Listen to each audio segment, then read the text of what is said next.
Hello, this is Lauren speaking, and welcome to this video. In this video, I'm going to be taking a look at the summer solstice chart. That would be June 21st, 2025, located in Greenwich, UK at 4 a.m. And that way we're using Greenwich Mean Time. And I use that for the solstice and equinox charts. So let's take a quick look at this because I was a bit reluctant to do a video on this, but then I thought, well, it's important in light of events that are going on right now. So let's focus on, I'm going to focus on just what's most important here.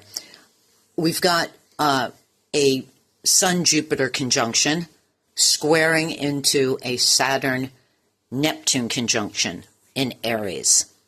And notice that all four planets are located at the Aries point, meaning that they are either in the last 2 degrees of mutable signs, or in this case, the first 2 degrees, we could say up to 3 degrees, of cardinal signs. So we've got Jupiter Sun in Cancer squaring into Saturn Neptune in Aries. And when planets are situated at the Aries point, they are shown prominently out to the public. It's like a thrust that is projected out to the public, a connection with the world, like wearing one's heart on one's sleeve. So it's extremely visible. Now, in light of the situation going on just now, and I'm recording this on June 10th for the summer solstice chart, on the one hand, when Jupiter is conjunct a planet like the Sun, which is an ego identity, we could say the ego identity, but we're looking at a world mundane chart here, so they can represent rulers, presidents, prime ministers, people in high places, the Sun. Jupiter augments that ego, we could say. There's like this self-righteousness about that conjunction, as if a person is just believes, we could say overly believes in what they're doing. So we've got this ego projection out to the public through that conjunction. And on the one hand, it can represent success and wealth, optimism, these kinds of things, enthusiasm. But it can also, Jupiter can represent overindulgences. So it can also represent excess, careless risk-taking, overspending, this kind of thing. Now, because it's in a square aspect to that prominent Saturn-Neptune conjunction, which represents, I mean, that is a very challenging conjunction, Saturn-Neptune. Neptune dissolves what it touches. Saturn represents structure, responsibility, this kind of thing. So with that combination, we can get, and again, it's projected publicly for everyone to see, suffering as a martyr to a cause, wanting to give up under stress, definitely can represent denial, depression, suffering. So we can understand that. And right now with what's going on, that the Freedom Flotilla was just hijacked in international waters, which was a humanitarian attempt to help the situation in the Middle East. We also have coming up here a global march for Gaza, which is happening right now. They're arriving tomorrow in Cairo, then they'll move toward North Sinai, and then they'll walk 48 miles to the border of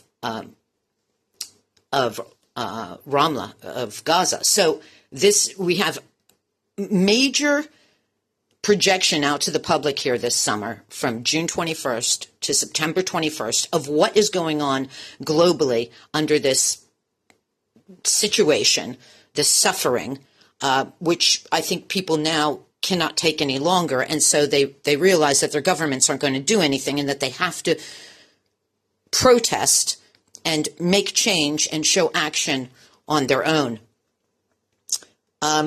Now, smack dab in between that square. So it could be that the square is representing, on the one hand, Jupiter, the sun, the governments, the overconfidence, the doing what they want to do, just like what happened in international waters to this humanitarian aid boat,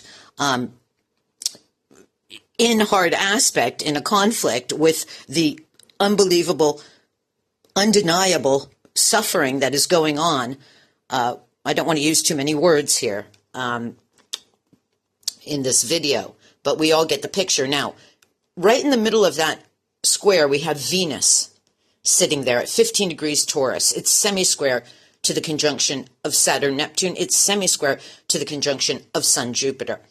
And it's also peregrine, which means it's not making any aspect, conjunction, sextile, square, trine, or opposition to any other planets in the horoscope. So it's peregrine. It's like a neon sign broadcasting publicly. Very similar in a way to the Aries point, because it tends to, that planet Venus will run away with the entire horoscope.